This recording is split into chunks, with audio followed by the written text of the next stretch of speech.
we all wear masks. Not always a physical mask, can be a metaphorical one. Yeah. So I've very much started off with saying to people, do you want to be Batman? Do you want to be Bane? Do you want to be the Joker?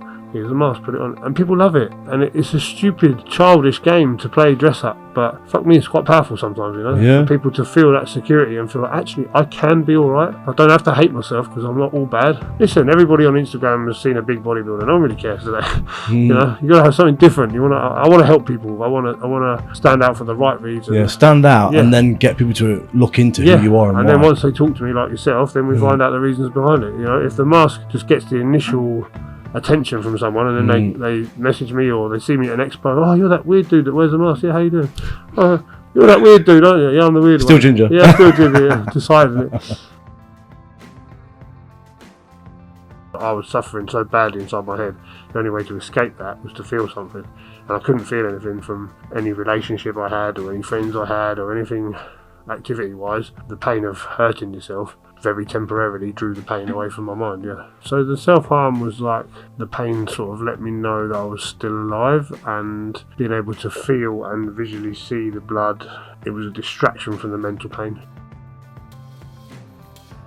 I currently have my own gym, which has been running for about a year now. We are a community-based gym which is focused on helping people develop not only their physical health but their mental health. So I'm a big believer in exercise and the benefits of exercise to mental health and people's well-being. We really focus on having a gym community where everybody knows each other and we all support one another, and we're kind of like a big family.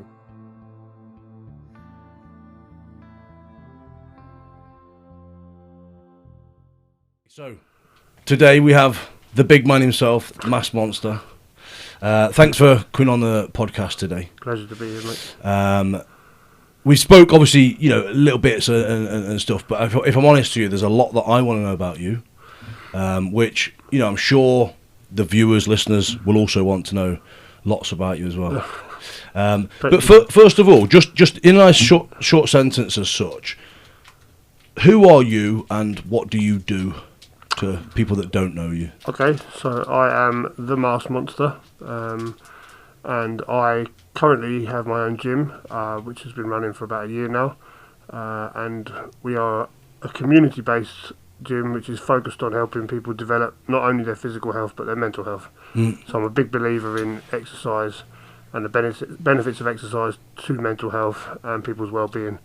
So we really focus on having a gym community where everybody knows each other and we all support one another, and we're kind of like a big family. So I've got a history of working as a personal trainer and also doing security work, but I've really found my passion and what I enjoy doing now, so I'm very settled at the gym. And do you think you're, obviously, anybody in the light of you know, mental health sort of side of things has suffered with it in some way, shape or form? Is that where yours has come from?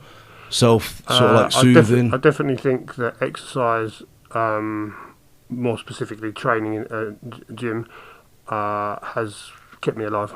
Yeah. I think it goes that deep for me, yeah. Not saying everybody's in that position, but there's been times where my journey could have ended and this has kept me going, and I want to impart some of that knowledge and some of that help onto other people now, so that's kind of why we do. Yeah, love it. Well, before I forget, because I always get a bollocking if I forget, we always do a ritual at the start of a podcast where we, obviously, as you can see behind, there's lots of different things on the wall. But yeah, so as a gift for the show that we can stick on the wall and remember you. Here you go. What better way? Have the old got my own mask. Old spiky skull, and we'll sign it while we're here. So I've got to wear this at my next show. You've got to wear this on the next podcast, mate. People will think it's me. There we go. Where do you actually get these masks from? Oh, all over the place, mate. I'm assuming you've got lots of different things. You want to sign that side, and then we'll. Do you want me to sign that? Yeah, you do that one, and then we'll. Love it. There we go. Appreciate it, my man. No worries, mate. And you're happy to part with that for me? I will take the hit on that one, mate. I'll take the hit on that one. No, appreciate it. It's not real white gold, don't worry. Just for people so you can see on there, look. And I will post a picture or even a video of me wearing it soon. Yeah. And his clothes, not just the mask. Yeah? You have to pay more for that. completely. No, appreciate it, man. No worries, and no worries. I will, get that on the wall so I remember exactly who you are. But let's dig into things, because I've got a lot of things that I want to, I guess, ask and dig into today. And I like to always look at this as a journey, from, let's call you Mini Musk, once upon a time. But how was like your upbringing for you? Like, so upbringing was interesting. Financially stable, no complaints. Never really wanted for anything, needed for anything. Two great parents that loved me. A younger brother, and we moved from London to where we currently live when I was about 6 years old. After that move, things started to go downhill, I think, family-wise, due to illnesses, grandparents. And for me, I found it quite hard to fit into the new school. Got into quite a lot of trouble at school, even from an early age, bunking off school and misbehaving. And I never really kind of found my way with school. As I went from my sort of 9, 10 into my early teen years, that's when I started to really rebel, I guess. I never felt like there was a lot of focus on what I was doing from home, because we were dealing with both my grandparents being very unwell, and my parents were kind of focused on helping them rather than kind of what I was doing. So I got away with a lot of stuff, and that probably didn't help, because the more you get away with, the more you tend to push. So you were like left to your own devices a bit more. I think we had a live-in childminder, and as great as she was, I genuinely don't believe that's a good way to bring your children up, because you just lose touch with your parents. Yeah. And then is that something, that statement you just said there, is that something you realised later on in life, or did you feel that at the time? At the time, you don't know any different, do you? That's what I was thinking. You think you're just getting looked after, but you look back now, and I think the bond with the parents. Dad was working. Don't get me wrong, he worked his ass off, and he was working hard in his job. Mum was working hard, and then having to look after both her parents. And I wouldn't say we were forgotten about as children, but we were slightly having to kind of fend for ourselves at times, and obviously having the childminder. So no regrets over it, but it wasn't an easy period for the whole family, not just for me. And I guess as well, like your parents, it's tough, isn't it? Because you're a parent now, right? Absolutely, yeah. 2 kids. And as a parent, I've got 2 kids. You think you're doing the best, right? Because that's why you're doing it. Absolutely, yeah. And regardless of what gets thrown at you, I guess you're always trying to do the best thing. And you always have to remember, don't you? Whenever you have a parent that did let's say I don't know, that did things that you probably wouldn't do. You have to think, don't you, that they were doing what they thought was right. Yeah, and I also think you only say you wouldn't do it because you've learned. You've learned from it. So, 100%. At the time, you're going to make mistakes. I'm going to make mistakes, and our kids might turn around and say you did that wrong. But well, like you say, we did our best. They've only learnt that through the experience. So I would never begrudge anything that was done or said. But you dealt with it as you grew up. As I grew up, I always felt I was a little bit different. Never really fitted in the kind of social circles at school. Moved from friendship group to friendship group, fell out with people, got picked on, took the bullying for a while, then revolted and was violent at school and got praise for being violent at school, and then got negative at home, and it was all kind of very confusing as to, I guess, what my identity was. Really, I don't really know. What was your bullying about? Like, why were people bullying you? What was the... Nothing that exciting, If you got ginger hair, it comes with the territory. I think, sad as that is to say, you can take it light-hearted, but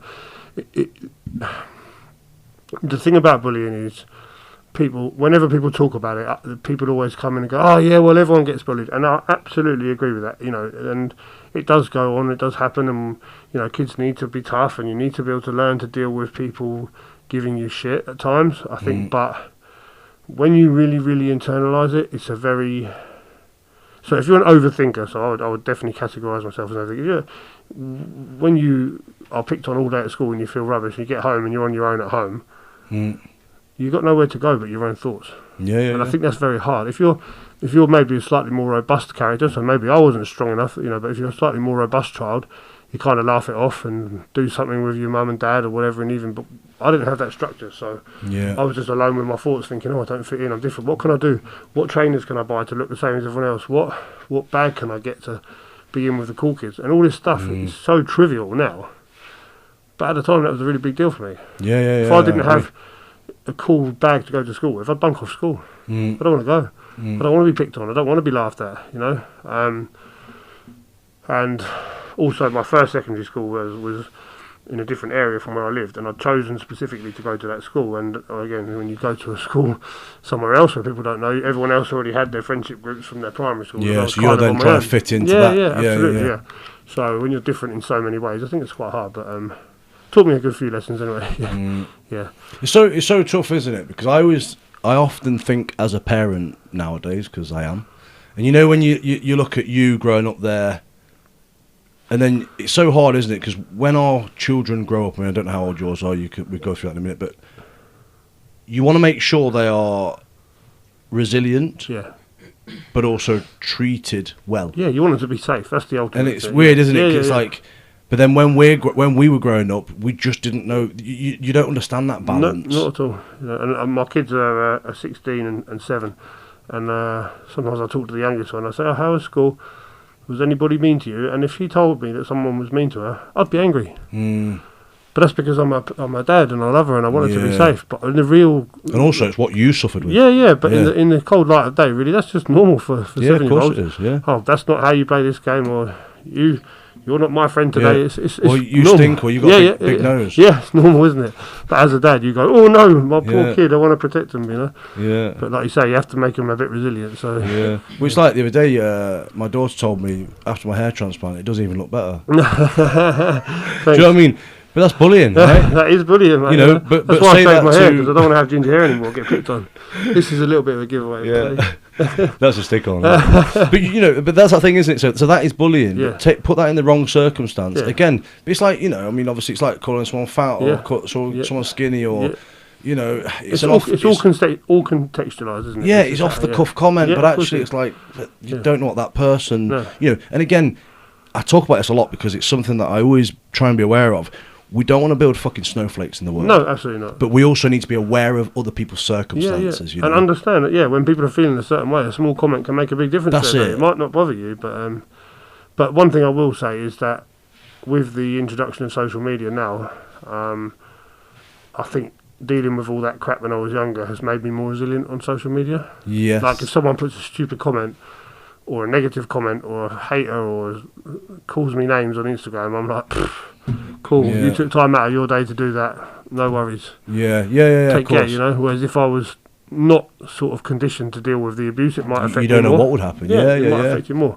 Yeah. And I think that's a tough one for the kids today as well, growing up with social media, because like you say, you never hide from it, can you? It's there 24/7 on your phone, bing, bing, bing, bing, you know. Yeah. You've got TikTok, Facebook, Instagram, whatever other platforms that are out there, you know. The kids just never get a break from it. So no, of course, it's just constant scrolling, isn't it? Yeah. You're just living in there rather than here. And if you're feeling depressed, you can type in depressed into TikTok. It will come up with a million videos about self-harm, depression and suicidal thoughts. Yeah. So all you're doing there is surrounding yourself with more of the stuff that you're struggling with. That feeling, aren't you? Yeah, just going round and round and round. So it's a tough one, I think. Yeah. So obviously, when you say you felt different at school and stuff, you know, I felt very different at school. Yeah. And I look back now and know it was different, but at the time didn't know it was different. It was more frustration and stuff. Yeah. Why were you different? What's your... Do you know what I mean? What was your... I mean, obviously, I know you say you get the bullying of ginger and things like that, you know. I think the difference come for me was not being able to enjoy what I was doing. Yeah. I never felt like any activity I was doing, I was happy. I never felt... I was always stressed or worried. Where am I going next? Who am I going to see? Is this person going to talk to me? Am I going to get into a fight with this person? And... it's just a very internal, quite a lonely internal place to be when you're that age. I mean, I'm talking from the age of sort of 9. It's still very, very young to feel quite alone in the world, I think. And it just manifested in bad behaviour, I think. And then the more that got sort of highlighted by family, teachers, the worse it became. It's Yeah. like, the old saying, isn't it? You tell someone not to do something, they're going to do it more. Yeah. You know? Yeah. People tell me not to get any more tattoos.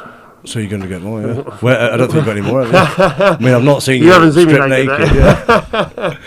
I went That's for the after show. I went to pay for that content. I was like, will he find out? There's nothing there, mate. Nothing there. But cool. So then, obviously moving on, sort of like growing up and all that sort of stuff. Teens and did you continue to, let's say, be anxious and socially awkward and that sort of stuff? Did that continue, and then where did that get you, or what happened? So I got expelled from 3 different schools in the space of a year between the age of 13 and 15. I'll say a year, sorry, between 13 and 15. So again, I was taken out of one school, moved to another school. The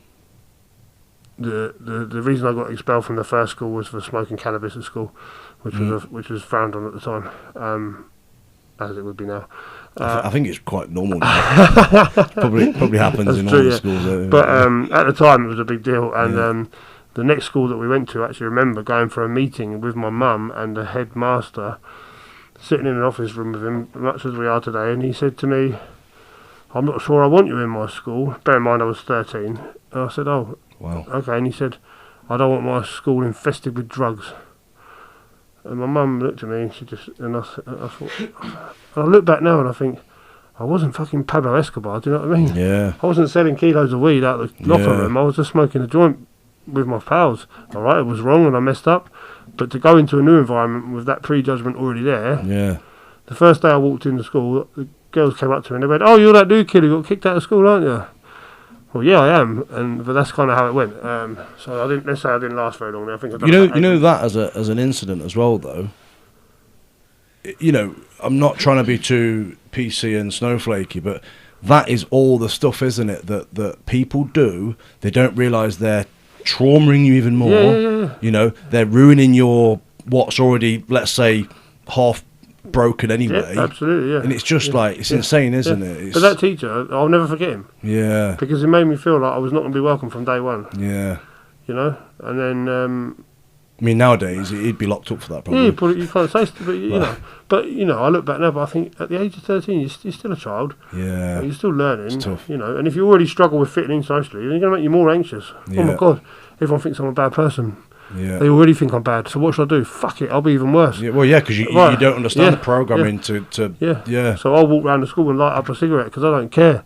Yeah, you can't. That's who I am. Because you've made me that person. Yeah, of course. You've moulded me to be that in your eyes. So why would I want to be anything different? So I think that's where that kind of came from. So struggled through school anyway. Still managed to get my GCSEs done, and then went to sixth form college and got 3 A levels as well, despite my attendance being about 33%, which I think nowadays you'd get in a lot of trouble for, but it was a choice to go on from 16 when we were younger. So you did A-levels? I did A-levels, yeah. And, yeah, I wouldn't say I enjoyed it, but it was more an excuse just to carry on not going into the real world and hanging out with your mates really back then. So, I think that's about it. But that... it's not a bad thing, is it? Not sometimes it's continuing that not at all. process of figuring out where you want to go. Yeah. And I met some nice people doing it. How old are you when you finish? Is it sixth form? Yeah, so you finished sixth form at 18.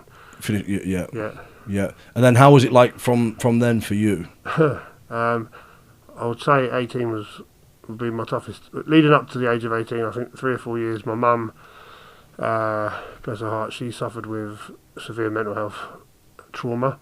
I won't go into the whole background, but she was actually very successful. She was a barrister, which was quite helpful every time I got in trouble with the law because she knew what to say. And she struggled to deal with losing both her parents in the space of a year. They had both had multiple strokes, etc., etc. She spent a lot of time caring for them, ran herself into the ground physically, emotionally, and then she just lost her mind, mate, to be honest. So I'd say the last 2 to 3 years of her life, she was very, very up and down. Happy 1 minute and suicidal the next minute. Hard to gauge who you were going to meet on a particular day in the house, and sadly she took her own life when I was 18. That would be on the 4th of the 4th, 2004. whether she planned that or not. Probably a little goodbye message to choose a date at least. Yeah. So yeah, that was. So if you don't mind me asking, how did she take her own life? She took an overdose. Right. Yeah, she took an overdose. We were all in the house at the time, and we all used to check on her every night. And for some reason, none of us that night. I don't know. It was all very weird. It was very surreal. I think looking back at it at the time, she almost came downstairs and said goodbye in her own way, and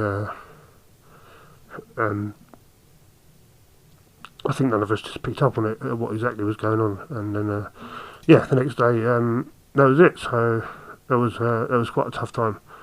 My brother, bless his heart, was 15, and he was doing his GCSEs, and he's still got 11 A stars because he's a clever little boy, better than I was. Anyway, so it was very tough to lose her like that. She was my best friend, and even when I was younger and struggling with misbehaving, she never sort of gave up on me, which was probably her strongest trait. You know, she was loyal to the end of it. So yeah, it was quite tough. I always see there's a lot of trauma that causes mental health, isn't there? Like, yeah, absolutely. Yeah, and ultimately, it's people that are given things to dealt with in life. They try and deal with it as well as they can, and everybody has that tipping point, I guess, isn't it? Yeah. So that old metaphor with the bucket, isn't it? With the fill the bucket up with water, eventually it overflows. Yes. Yeah. And I think it can be so different depending on who the person is, you know, and that's why we need to be kinder to people and be more aware, because you might have a different tipping point from someone else, but that doesn't devalue their tipping point, does it? You know. No, of course. And let's be honest, it's so hard to gauge people, isn't it? You know, again, like, let's just be obvious and kill the elephant in the room. You're a big fucking scary looking guy, right? I'll take that to compliment. But you're soft as shit because you're a nice guy. Yeah. It's important to be nice. But we were saying earlier on, I get it where I walk into a place and people think I look nasty or whatever, but actually it's like, talk to me and I'm fine. Speak to me for 5 minutes and you'll be alright. You know, but I think that's that thing, is it, where we don't know people's limits emotionally. We don't know physical limits and these things. So it's hard to get that balance of not treating everyone like let's just say a pussy. Yeah. You know, but at the same time being aware. What am I trying to say? And having boundaries with people and just being aware of how you speak to people and stuff like that. To be honest, like, if you'd have met my mum, quick side note, if you'd have met my mum when she was alright, you'd have been like, there is no way this woman suffers with mental health. No way. And that is absolutely not at all. So she died in April. She went on holiday on her own in end of January, February. She went on a Caribbean cruise, bless her, on her own, on a ship with all these people. She came back, she was so happy, she had the best time, showed me all the photographs, said, I told everyone about you and your brother and I'm so proud of you, and blah, blah, blah. Lovely. 2 months later, gone. And the saddest thing is, we got letters from the people that she met on the cruise ship for her. Hey Caroline, how are you? Wow. How are the kids? And I'm reading it like... So that proves this life she was living was... She was so up and down, you know, and you know, to go and do that on your own is quite a big thing. Yeah. And to meet these people, and then obviously one of them eventually wrote back and said, "Well, what an unbelievable woman she was. She was so happy. She made us all laugh, but I think that's the mask. No, it is. The mask it is. that people wear, isn't it? It is. Their ability to do that, you know. And she was so intelligent, but. Like I say, it doesn't matter how big and strong you are physically, how strong you are mentally. Mental illness is a real problem, you know. That it can attack anybody at any time. So no, it's true. And you know, like, it makes me think about my mum without bringing her too much into it. But like, my mum had an aneurysm years ago. Since then, she's had brain damage. But if she walked in the room, you wouldn't know she's got brain damage. Do you know what I mean? But it's technically classed as brain damage because she's, you know, she struggles with words sometimes. When she gets tired, she can call like a spoon a helicopter.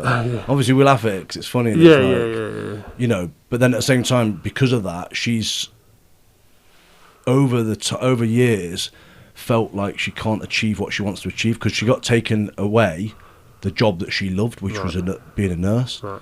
So do you know what I mean? So helping people, then all of a sudden feeling like you can't help people and you can't.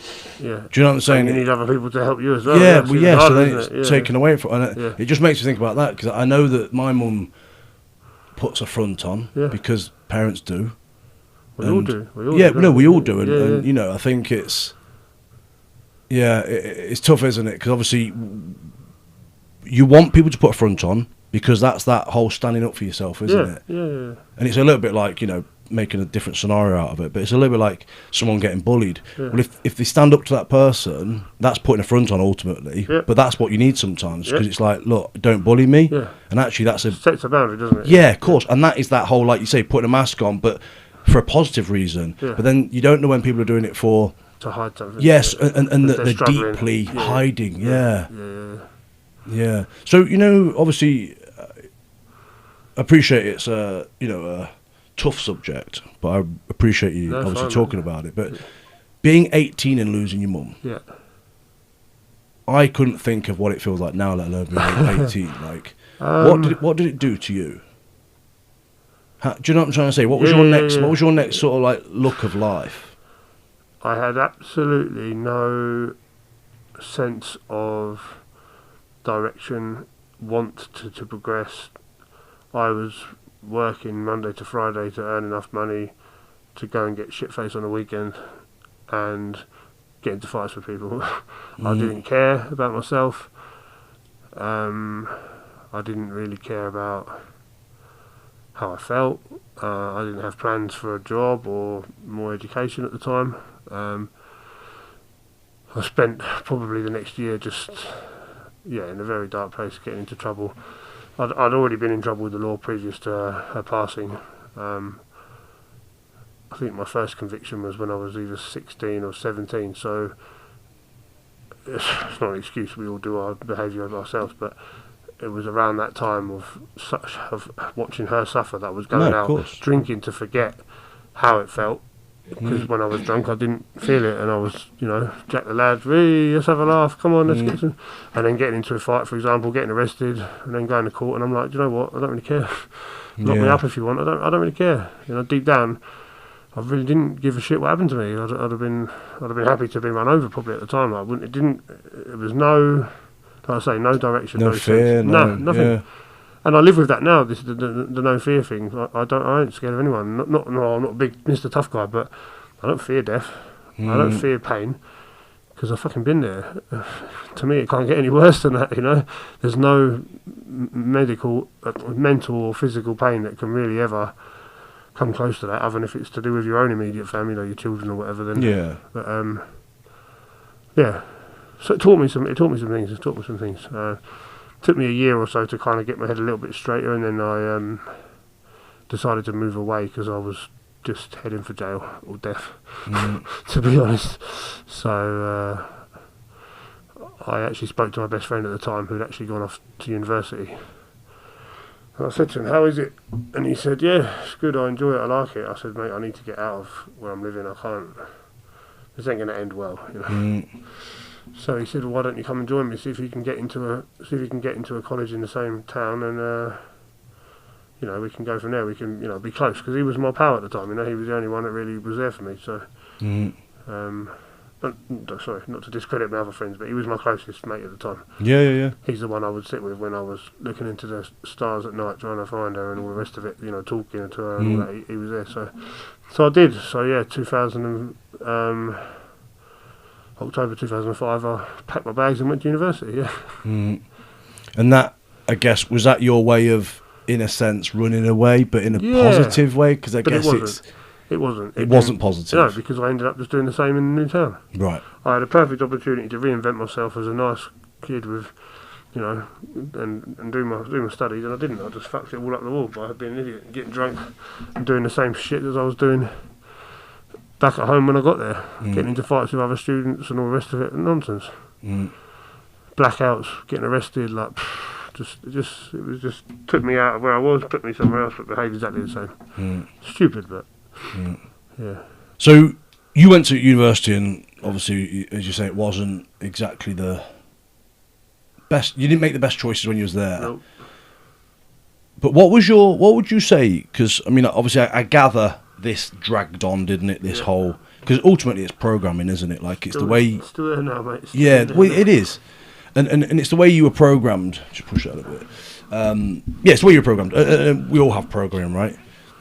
And part of what I do, and I know you obviously incorporate into your stuff as well, is trying to reprogram things, isn't it? Like, but what would you say was your sort of like turning point? Because I know you mentioned off air before that you went through the age of 21. You got diagnosed with psychosis. Yeah, so psychosis and a depressive disorder. They didn't have a label for it at the time, but that's what they said it was. Yeah, so I was self-harming quite badly every day. Still drinking, still smoking, locking myself away in my room. I lived in a shared house, and I had my own room, and I didn't even know the people I lived with, so it was quite an isolated time. I had my first child as well already when I was 20 at university. So then I had to get 2 part-time jobs alongside my studies just to help, obviously, with the financial changes for having a child. But so were you with the mum? No, I wouldn't say. Oh, well, very briefly, but it was not a positive relationship. Yeah. But how? So you was 20 when you had a child, yeah? Yeah. And what did that do to you mentally, physically, everything else? Like, to be honest, at the time I still wasn't ready for it. So I probably wasn't the best dad for the first few years. I still had regular contact with my daughter and took her out and everything, but I wasn't ready to be able to love someone else because I still wasn't able to love myself. Yeah. And that held me back because I still didn't care about what happened to me, and I should have done because I should have thought, well, you've got another life to look after and take care of now. But I wasn't ready for it. I wasn't ready for it. Thing is that, I know you say you should have done, but again, you're not equipped for it, are you? No, not at all. And at that age, anyone's going to struggle. No, I mean, you've done when that's happened to you, and then you're living 400 miles from home, and you don't know what's going on. It's not an ideal situation. Yeah, I never shirked my responsibility, but I wish I'd have been in a better place mentally to have that sort of change in my life. Yeah. So with like would you say that you were drinking? Do you say taking drugs? No. Like self-harming, things like that. They were your like escape things, right? Yeah. So the self-harm was like the pain sort of let me know that I was still alive, and being able to feel and visually see the blood, etc. Sorry if that triggers anyone. It was a distraction from the mental pain. So the physical pain was a distraction from the mental pain. So I was suffering so badly inside my head. The only way to escape that was to feel something. And I couldn't feel anything from any relationship I had or any friends I had or anything activity-wise. But the pain of hurting yourself very temporarily drew the pain away from my mind, yeah. That's probably why I did it, I think. Obviously, you're happy to be open and honest about all this stuff. Yeah. And if you don't mind me asking questions, because I genuinely don't know what that feels like or anything. No, that's fine. But you hear it all the time, don't you, where people self-harm not to kill themselves. Oh, actually, no, it wasn't. But it's I'm trying to not word it wrong because it's not coming from me, is it? But like it's like a way of an outlet, isn't it? Like it's a coping mechanism. That coping mechanism. That's it. Yeah. You know? Not everyone that cuts themselves wants to die. Yeah. You know, I've had 2 serious suicide attempts in my life, but that was a completely separate thing, and that was not. I say not connected. Of course, it was connected because it's my own mental well-being. Yeah, but different. Completely different emotions, completely different feelings. I'd say self-harm is when you're angry, upset, frustrated, tormented, confused, lonely. So you're doing something that gives you a very instant gratification. So it's a very quick fix. Right, I'm in pain mentally. How can I break the way? I'll tell you what I do now. I go to the gym. Yeah. What did I do then? I cut myself. I burnt myself. I bleached myself. Whatever it was to kind of distract from that pain. Whereas I think, for me certainly, being suicidal and getting to the end point of wanting to commit the act of suicide, you're very calm. Yeah. Because you've made your choice. Yeah. You may have tumultuous, if that's the right word. Time leading up to it, you might be in sort of limbo and confused and angry and anxious. But I think when the time comes to actually wanting to do that, for me certainly, I'm chilled. I've made peace with myself, and for me it was like, you know what, I want to go be with my mum. So it's a yeah, like you say. Sorry, just you said, not everyone that self-harm wants to die. No, absolutely not. Absolutely not. No, it's a very different. Do you think you was crying out for help? Because again, that's one reason of self-harm, isn't it? I feel like you wasn't, from what you're saying there. Not really, mate. I mean, I did have help from mental health services, but that's not why you was doing that. No, at that time, if you didn't engage with them, they kind of left you to it. Yeah. So if I didn't call them for 3 or 4 weeks and I didn't leave my house, they thought you was okay. And yeah, he's fine, because it's only once they learned that. Which is quite worrying, really. Yeah, it's only once they learned that the lack of contact now is a sign that I'm not all right. Yeah, so, you need.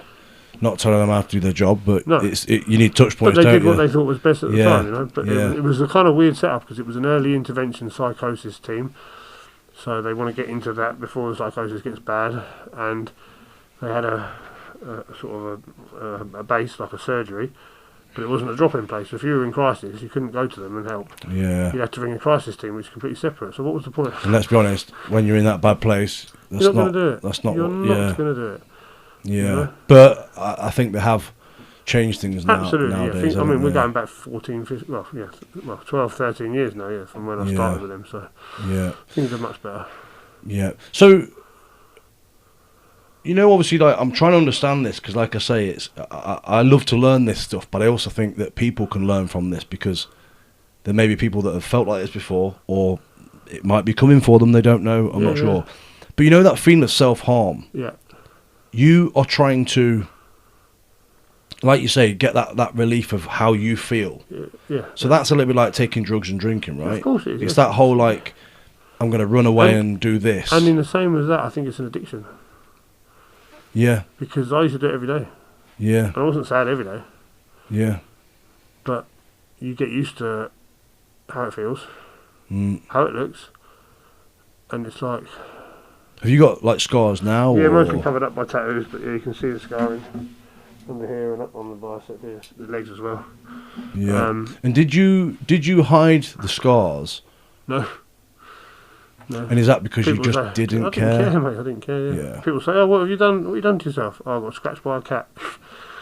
Well, if they believe that, then yeah. something wrong with them. But yeah. Yeah. Especially when it's. But that's the end of that conversation, because no one's got the bollocks really to turn around and say, "Come on, mate, that's not a cat. What's up? Are you okay?" Yeah. They ain't got the bollocks to do it. Yeah. Because they're scared.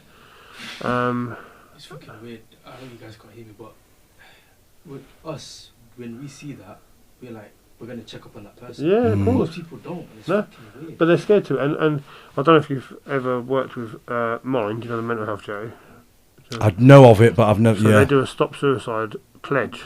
Yeah. And the placard board, I've actually got one in the gym, and it says on it, it's purple with orange background, and it says, "I'd ask." And the whole point of it is, if you thought someone was suicidal, ask. Yeah, ask them.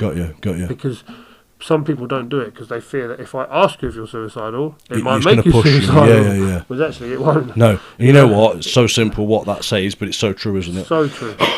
Because let's be honest, if you've never been in that world, no, the word suicide sends shivers down people's spine. Yeah, it's like me talking to you or anyone. Obviously, I do get emotional talking about my mum, but suicide is not a shock subject to me. No, I've lost my mum, 3 of my close friends, and a girl who was effectively my cousin as such. So my my godfather's daughter. Plus yourself with your journey of it, yeah. Yeah, so I'm kind of I'm ready to talk to people about it because it doesn't scare me. Yeah. And I think that's where we can benefit people if we've been through that. But I think that's a little bit like anything, isn't it? Yeah. Just throwing another one out there. It's like rape. Yeah. Like people, people don't understand the emotions that have been through it. And do you know what I mean? And then it's just. I mean, it's not something I'm specialised in. That's not the reason I'm saying it. But it's something that, be honest, speak out about it, and speak about it like it needs to be known. Yeah. People are too afraid. People are very afraid to have that frank conversation. Aren't they? Yeah. But that's why we're here, to help. No, of course, inspire people, and it's bringing it out so that someone sees this and says, "Oh my God, my mate, I haven't heard from him for 4 weeks. I'll give him a quick call." I pray by all means that when you call him, he says, "Yeah, of course I'm all right, mate. Just been busy." That's all we really want. Yeah, no, of course. If we can save a life by talking about it, then that's why we're here, isn't it? So yeah. So, going on your journey then for like where you've come from and where you are now, killing the elephant in the room. And I've saved this specifically for I didn't want to ask you too early. That's right.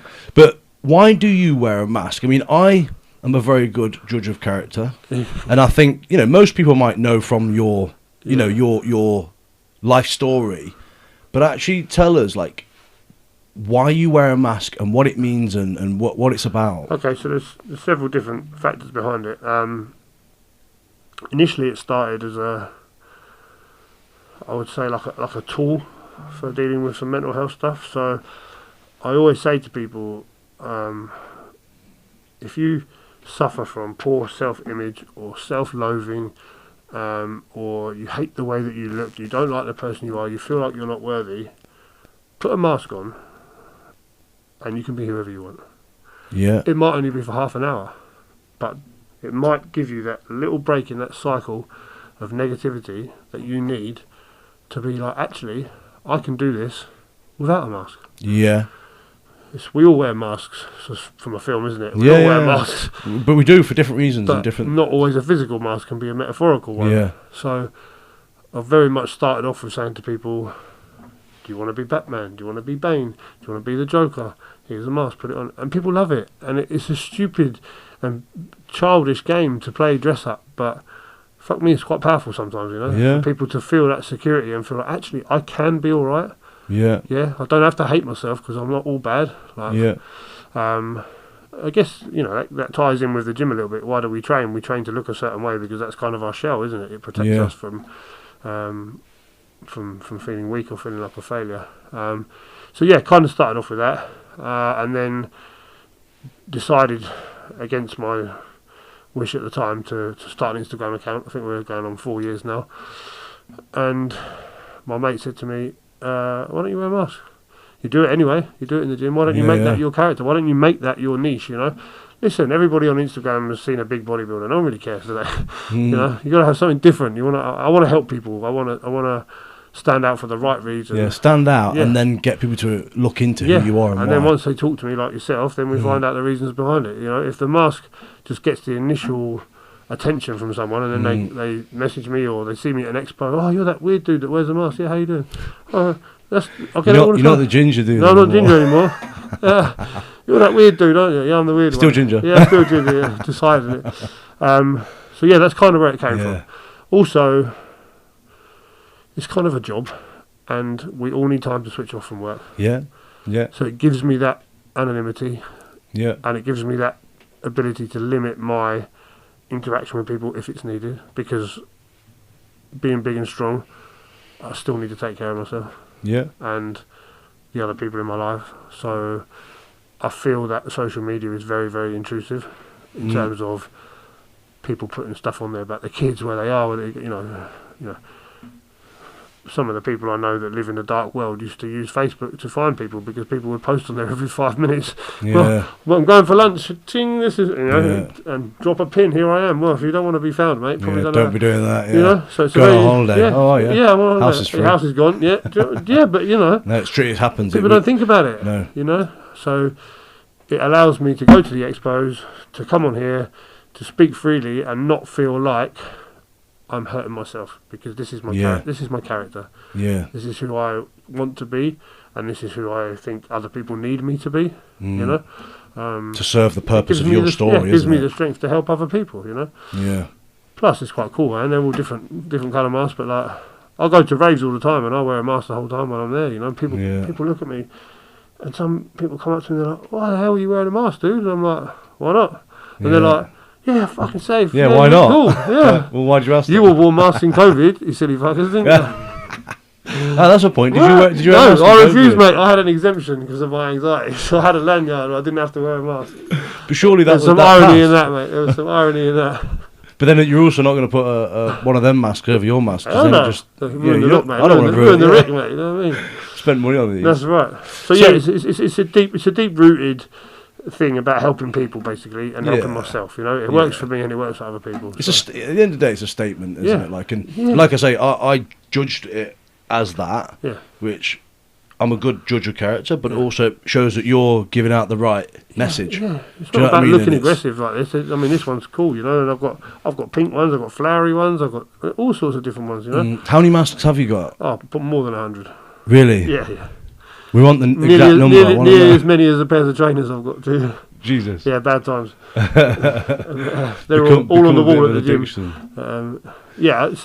So the whole point of it is that hopefully if I had this conversation with someone that was struggling about the mask, they try a mask on, they feel okay, they train to feel better, 2 months' time, they can be that person without wearing a mask. Yeah? So it's just facilitating that journey. So are you, I don't know if I've got this twisted, but are you physically giving people masks? Or are you meaning it as a... in the gym, man, we do... You actually do, right? Wear one, man, do your thing, you know? And kids that come to see me with their dad, they're like, oh my God, what is that? It's being part of your character sort of thing, isn't it? You want a mask? Have one. Yeah. You know, and then the parents come back they're grateful for forever, you know. You know, I've had quite a few parents come to the gym recently and they bring their children that are maybe someone on the spectrum or suffering with autism or even getting bullied. As a lad the other day said, I'm getting bullied, I want to take you to school, you'll sort them out for me. I said, listen mate, that's not the right way to go you about it. You can sort them out. But you can do it in your own way, mate, you know, and bless his heart. And then I gave him one of the canvases off the wall of all the superheroes, and he's so happy, man. I said, one day you'll be a superhero. And that's given him some belief. And his mum texted me, and she said, can I bring him back down to the gym to come and see you? Of course. You know what I mean? It's not all about helping adults, man. This kid's like 7 years old. It's people, isn't it? Let's get him help now so he grows up to be all right before it's too late, before he does what I did, and then has to rewind himself and start all over again. So Yeah. So... probably questions that people are dying to know. Fire away. Do you take your mask off? Obviously, you don't wear it at home, yeah? Because that's your home life, right? Yeah. So then who sees you with it and who sees you without it? Do you know what I'm trying to say? I don't wear it all day, every day at the gym. So, again, people that really know me, I'm totally fine. Because I'm myself. Nearly dropped my name in there. I'm myself around those people. So I don't need to wear it. Plus, my face is completely tattooed, so it's kind of like I'm wearing a mask anyway. But yeah, the mask is there for any social media, any public events, any photos, videos at the gym, personal training sessions, depending on who the client is. Yeah. So that's one thing. Yeah. So certain clients have you masked. Certain clients. Yeah. And then I don't know, go out for a meal with people that you don't know. I don't go out for meals. What are you talking about? Yeah. No, honestly, if I went out with people I didn't know, I would wear it. Yeah. Something I'm dying to ask you as well. Yeah. Have you ever had a poo wearing it? No. I'm gonna try that. Yeah. I mean, it was just something that popped in there. I like how your mind works. I like just random things, you know. No. I was going to say you had a bath with it, but I don't think you fit in a bath. Don't fit in a bath with it. One leg at a time, isn't it? But no, appreciate you sharing that. No problem. It's one of those things where, like, I knew there was a big story behind it, and it's important to share that story and everything. Yeah, it's multifaceted, but it's important, I think, and like you said. I even get people message me randomly on Instagram. Can I have a picture of your face, please? Kind of missing the point a little bit there. Yeah. And it's slightly weird. It is slightly weird. That's not the weirdest thing, but it's getting their attention, isn't it? Yeah. So and that's not for me to be like, oh, look at me, I'm popular. It's for me to be able to open up to people and share this message of. The gym, muscle and mind fitness in terms of mind, the fitness for your mind. Is your mind okay? What can we do to make you feel better mentally as well as physically? So yeah. You mentioned earlier on about wearing pink and things like that. Yeah. Ironically, I'm wearing pink today, and I'd say that's coral, mate. Do you know what? Yeah, it's called something that Stone Island call that is. It's not. It's definitely not pink as well. So, but the colour of it was different. Pink, yeah. But yeah, so that wasn't planned, by the way. That's all right. But things like that, it's a statement, isn't it? Because a lot of, I'm sure I'm right to say this, and correct me if you know different, but rugby players wear pink straps, don't they, and things like that. Rugby is one sport I know nothing about. To be honest, no, I don't, and that's why I'm saying in case you know different. But so K-tape, you know what, you wear K-tape and stuff when you've got an injury and stuff. A lot of rugby players wear the pink ones. Yeah.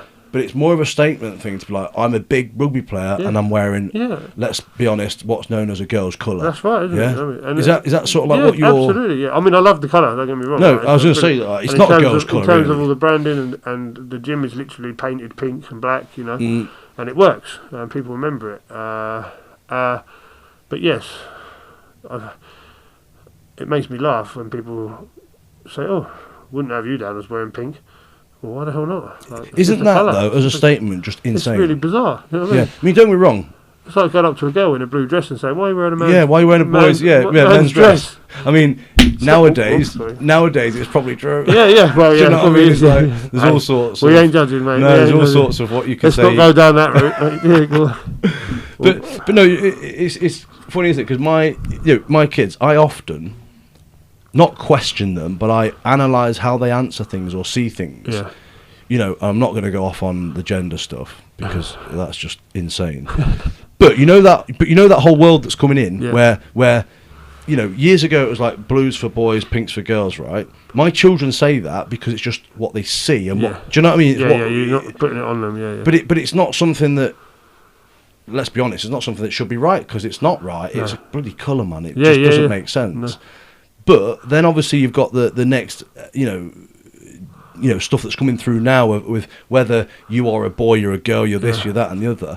And ultimately, all of that stems from those things, doesn't it? Like blue and pink, because it's like that's a girl's colour. So that's I want to wear pink, colour. so I must be a girl. Yeah, it's crazy. When you think of that statement, it's just nuts. It's like absolutely cool. Yeah. So for me, I think as well. So when I used to do security work, like door work, etc., as well, I'd always wear a pink armband, pink laces in my boots, And, and do you know what?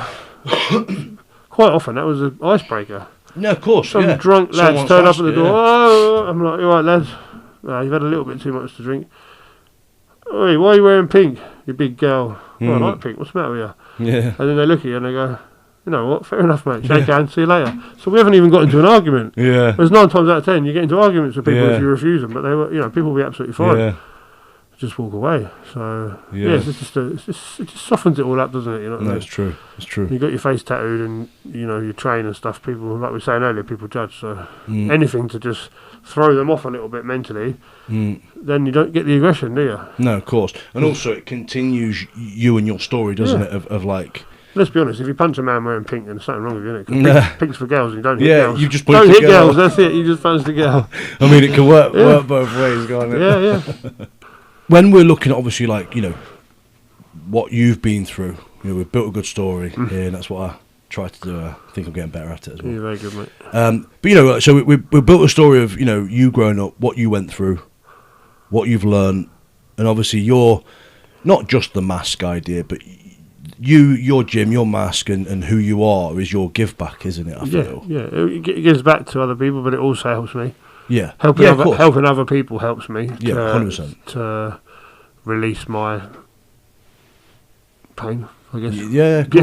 But also, it's really important what you say there, because I always say this as well. Like, I coach people, but I also always have a coach because me too. It's one of those things, isn't it, where like it's like a therapist having a therapist. Everybody needs accountability too. Do you know what I mean? Of course. Yeah. And sometimes it's not about learning, is it? But it's staying accountable and living up to what you say you're going to do. Yeah. But I mean, obviously, you push that as a business. Is it part of your gym as well, or just your Instagram sort of side of things, like where you're pushing the mental health? Like, what do you do in the gym? So the idea of the gym is that it's a safe space for people to come and train, not to be judged. Listen, there's probably 5 or 6 gyms in the town that we're in. It's not a massive town, but every gym has its own place and has its own reason for being there. And the way we try and run things is that we're a community. So everybody knows each other. I know everyone's names, dogs' names, birthdays. Yeah. You build that relationship with people and you have a sense of loyalty. I'm not in it to be a millionaire. I limit it to 100 members. So that everybody feels safe and everyone can train and no one's waiting around for equipment. So we don't have any sort of problems like that, because if you do that, people leave, people join, people leave, people join. It's too fluid. You want your core members to stay because they're the ones that make it a community. Yeah, of course. And they're the ones that, when you come in, or if they meet a new person, they're very welcoming. You know, people notice that when they come for an induction or they come for a look round. Oh, everyone said hello to me. I don't even know them. Yeah, man, but that's how we are in here.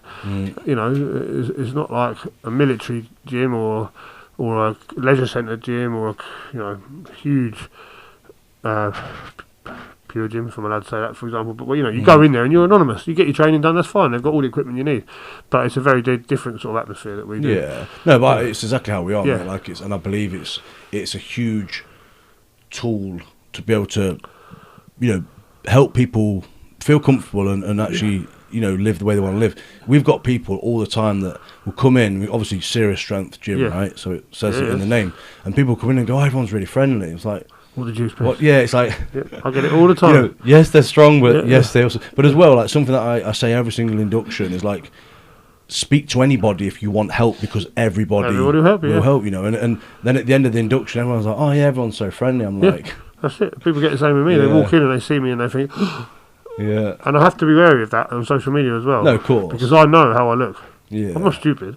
Yeah, I am stupid. But I know how I look. Yeah, and if I've just got pictures of me plastered all over Instagram in a mask with a vest on, after a chest session, it can look intimidating. People are going to get put off, and I get course. that, which is why I have different members of staff at the gym.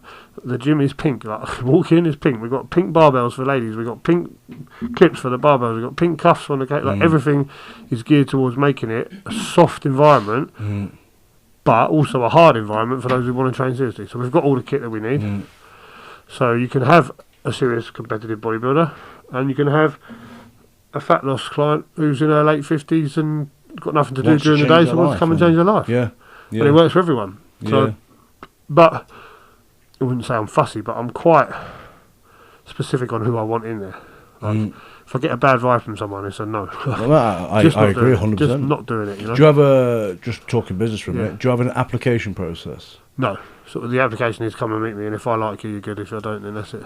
Yeah. So I do that, but I have a pre-application, which I think's golden. Yeah. It's just a form they fill out. Yeah. Like obviously we're, strongman, powerlifting, and also strength and conditioning. You don't have to be disciplined on those. No.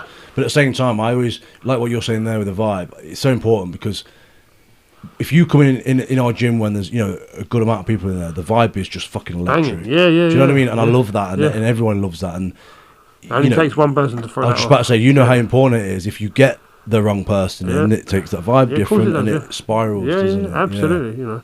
But it's a good environment, and we've got people that are our youngest members are sort of 16, 17, and my oldest member, Al, bless him, is 78, and he comes in every day, man. And I think he deadlifted 130 kilos 2 weeks ago. I think I see. Did you share some? I think I did see that. Yeah, he's a hero, and like Al can sit and talk to a 16-year-old in the gym. Well, or even if it was a female, if you saw that in the real world, people would be like, "Oh, yeah, what's going on here?" Yeah, of course. But where we are, it's accepted because this is our community, our family, and we're all safe. So it's a real nice feel like that, Yeah, no, it is. I like to just give all these guys an environment to come and train in. Yeah. And just sort of feel like, some of the lads, if they're feeling shit, they'll just come down for a coffee and have a chat. Not even to train, just because. They feel like that's their sort of home from home, safe place. Yeah. So are you in the gym all day, that being said, then? I normally do sort of midday till 9 p.m, so I do 9 hours. I've got a guy that opens up in the mornings for me, does the morning shift, and then I do from lunchtime to evening, and also Saturday and Sunday. Yeah, so then you're training that time, I assume? Just do your thing. I just fit my day around, do 2 or 3 PTs a day is enough for me. So I want to be able to always give the best quality product in terms of enthusiasm and energy. And of course. Sometimes I find being big and heavy, sometimes you get tired quick, so I don't want people to come in and I'm half asleep, So limit it to them and then do my own training, and then that's me golden for the day, Yeah, cool. Well, before we wrap up, I want to try and stimulate another little, I guess, some nuggets to share with people. But obviously, I appreciate everything you've gone through today, because we have covered quite a lot of stuff, and I find it interesting. I also know it's inspiring for people. But what would you say is your, I guess, big learn and message throughout your life? Ooh. Do you know what I'm saying? Yeah. I mean, I'm sure there's many learns and there's many messages. And I mean, your message is quite clear, but... Yeah, I think the biggest thing that I've learnt is nothing is forever. whether that's good or bad, nothing is forever. You have to embrace change, and if you want to change something, you have to change it, and you can. It might take you years, but you can. You know, and I think bodybuilding has taught me that, because when I first went to the gym when I was 25, so it's 13 years. Yeah. And I was 69 kilograms when I started. It's about your arm now, isn't it? And I hate How heavy are you, out of interest? right now, I think around 130. So I'm still a little you bit lost down. weight, didn't you, from being in the hamstring? hospital. Yeah. I'm pretty much back up upper body wise, but there's no muscle in my legs, so probably losing a couple of stone in each leg, to be honest. But you know, weight is irrelevant. As long as I feel comfortable, I'm happy. You know. So yeah, it's knowing that application and dedication to something can bring about change. Yeah. I say to people as a sort of metaphor, if they don't understand bodybuilding, whatever, right? How bad do you want to be big? Yeah, I want to be big. Okay, so you've got to eat this, you've got to sleep, you've got to do this, you've got to train to failure. Yeah, I'm not sure. Yeah, I'll do that. And then they say to them, what do you want from life? Oh, I want a Ferrari. Okay, so are you willing to go to work every day in London for 12 hours a day, getting up at the crack of dawn, getting home late, not seeing your friends, not seeing your family? Are you willing to do that for sort of 10, 15 years, and you might have enough money to buy a Ferrari? And they're like, no. Well, you don't want it, do you? So don't come to me and tell me you want something unless you're willing to do what it takes to do it. But yeah, I've learnt that if I'm feeling suicidal, if I'm happy, that will end at some point. Yeah, no, I like that. And if you're not ready for that, it can really fuck you. Yeah. Because if you live in that moment of feeling suicidal, there's more chance you're going to, give it a go. Yeah. Which I have done in the past. I touched on it earlier, but for me now, it's about, right, okay, I feel shit. I'm not sure what's going on. These are the triggers. What can I do? Do I go to the gym? Do I eat something? Sorry, that sounds wrong. Not eating in terms of comfort eating, but do I just change what I'm doing to try and stimulate a change in my mind? Because ultimately, we are in control of ourselves. Yeah. And when you're really, really happy, there's always someone right around the corner with a bat to smack you in the face. Yeah, so be true. prepared for that too. Enjoy the moment. I'm not saying don't enjoy it, and don't be like worrying, oh my God, something bad's going to happen. No, that's not what I'm trying to say. But just be aware that things change. Yeah, I like it. It's a very smart thing. I've thought about that sort of stuff before, because I get, I've got ADHD, I said to you before, but I get really big highs sometimes. Yeah. And I actually originally got diagnosed with bipolar because then my lows were really low. Yeah. But that's all because I wasn't managing. Yeah. Do you know what I mean? After what happens after the highs and stuff, we all get highs and lows. Yeah. Of course we do. Yeah. But sometimes when they're too drastic, you struggle to know what to do, right? Yeah. You act impulsively and all the rest of it. But I think that's why it's important and to have that routine, isn't it? Yeah. So have your routine of knowing, how your days are structured, how your weeks are structured, the things you do, the things you do best, the things you don't do best, and just so you're getting a realistic viewpoint, isn't it? And I think that's great, but I also think at the same time, don't put too much pressure on yourself. Yeah. If you plan something for the day and it doesn't go right because something else happens or you don't feel well, don't hate yourself. Yeah, of course. Just be aware that, okay, that still needs doing, but I'm going to have to shift it around a little bit. Like, if you've got a big bench press session planned for a Monday, and you wake up on Monday with a cold, are you going to be pig-headed and say, right, I'm going to go do my bench press session anyway, and then make yourself more ill so it affects your life for the next 5 days? Or are you going to say, oh, well, I had that plan today, but I'm not ready for it, so I'm going to give it a rest, and if I feel better tomorrow, I'll do it tomorrow. Just do me a favour, when you edit that, just repeat that for about 4 times. It's true, isn't it? Like, we say it all the time. I'm literally, and if he listens to this now, someone I just said it to yesterday, who's feeling ill, I was like, wait till you feel better. Yeah. It's only going to make yourself more ill. The thing is, I get it, because people that are eager just to get back in the gym, and I'm I get it. I'm going to lose strength. No, you're not. I know. But we're all guilty of it. No, I know. I can tell everyone to have their face. But but like when I came out of the hospital, I was like, right, when can I train? And everyone's like, are you mad? You've been in hospital for 7 weeks. Like, chill out. No, I need to train. No, you don't need to train. And I didn't. But in here, I felt like I did. Yeah. So, but it's managing those expectations. Of course it is. Yeah, being aware of what you can and can't do. Without making this a bit of a bombshell to drop at the end, are you happy you didn't kill yourself? Yes. I feel like you're the type of person to be very open and honest about that. Like, and the reason I asked that is because it just sprung into head a minute ago when you spoke about it again. Yeah. There's a lot of people, isn't there, that when you said earlier on you come to peace thinking that was what was going to happen. Yeah. I actually know a guy. I was sitting around a table with him once, had dinner. He left his phone and went for a walk. And he doesn't normally leave his phone. And everyone was like, bit weird. He ended up hanging himself in the woods. Yeah. Army. No, not army, no. Yeah, he wasn't. But he basically hung himself naked.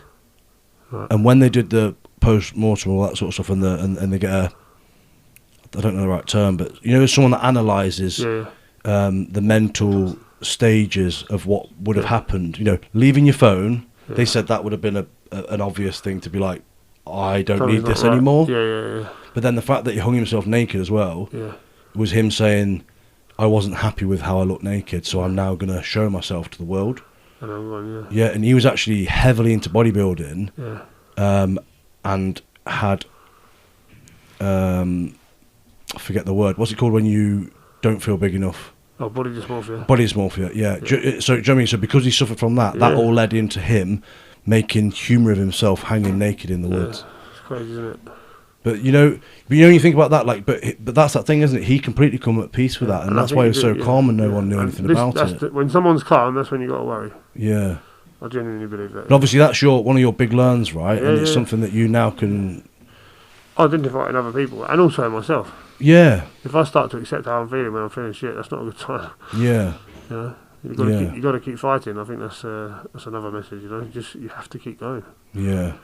I posted a thing briefly on Instagram the other day, and it was talking about, you know, suicide and stuff, and I just put underneath it, you know, please don't end your life. I can't remember that. Please don't end your life because someone out there needs you, and one day you will need yourself. And one day you will need yourself. Yeah. So even right now, if you feel like you don't need to be who you are, you're not worthy of anything, someone out there wants you to be alive. Yeah, it's true. And one day, 10 years down the line, you want to be alive, and you will need yourself, and you'll be happy. Yeah. That's just how I feel about it. Yeah. Yeah. Of course, I'm glad to still be here for the kids and stuff, and for myself too. You know. And you have a close relationship with your kids as well, yeah? Yeah. 7 and 16 and 7. 16, yeah. 16-year-old lives away, but she's a lovely girl. I don't mean that if you're watching this. No, she's good, and she's involved with all the bodybuilding and the gym and stuff as well. She comes to all the expos. She helps out with the eval stand, at the, you know, doing the bloodletting and stuff when we go up there. So yeah, she's part of it. So yeah, and the 7-year-old, I'm assuming, thinks she's 16. She's actually if she's anything like my 7-year-old, she's actually pretty good, man. She's pretty chilled out. So bless her heart. Yeah, you know, they give you warmth and happiness and a reason to keep going. And if you ever doubt yourself, just look at them and just think, this is the reason to do this. You know. Yeah, it's one of my biggest pulls that I have in life is like just thinking what they mean to me, what you mean to them. And what I can do for them if I am the right person. That's it. But but I love it. I do find it hard sometimes because I'm you know, bodybuilding's a selfish sport. Yeah, no, I agree. You know, sleeping, eating, training always come first, and it's shifting that focus sometimes. Or, you know, can I run around the park playing football? No. Yeah. Sorry, but I can't do it. I physically can't, you know. Yeah. So I won't do this forever because one day I'd like to pull back a little bit and just have a bit of normality. But, you know, I'm only doing this once. It's one journey, isn't it? So yeah, of course. I firmly believe. But as well, if you're aware of all the areas of your life, you're able to control it, aren't you? It's like what we teach in the Lion Mind X stuff. You know, you got your 5 flames. Yeah. It's making sure that you know what I mean. You're aware of each of them and you're serving them all. Yeah. They might not all be at top flame level, but don't let one go out. Yeah. Do you know what I mean? Yeah. Just don't let one blow out because that's where you're losing connection with certain things. Yeah.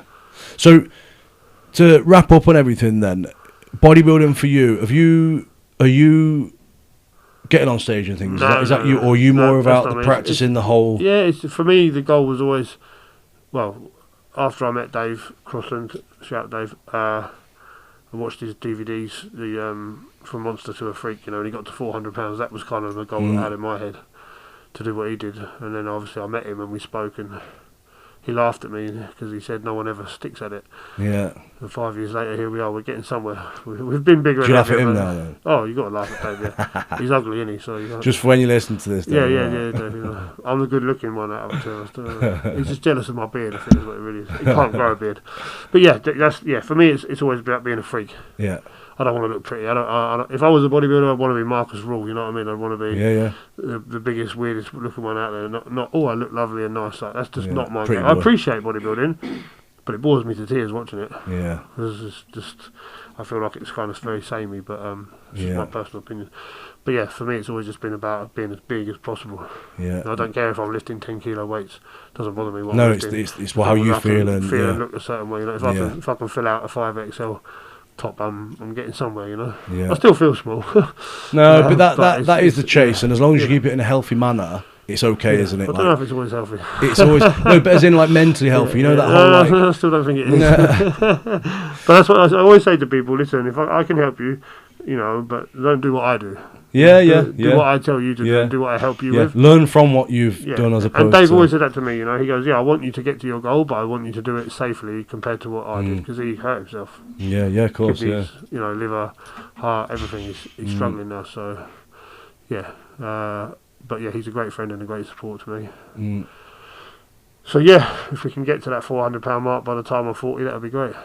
And you've got how many years? 2 more. 2. Yeah. Let's get moving. Let's get moving. Let's get them legs growing. Yeah, let's get the legs back. Yeah. So where can people follow you, find you? So the Instagram is mask.monster, or the gym Instagram is at MusclenMindFitness. It's a bright pink logo with the...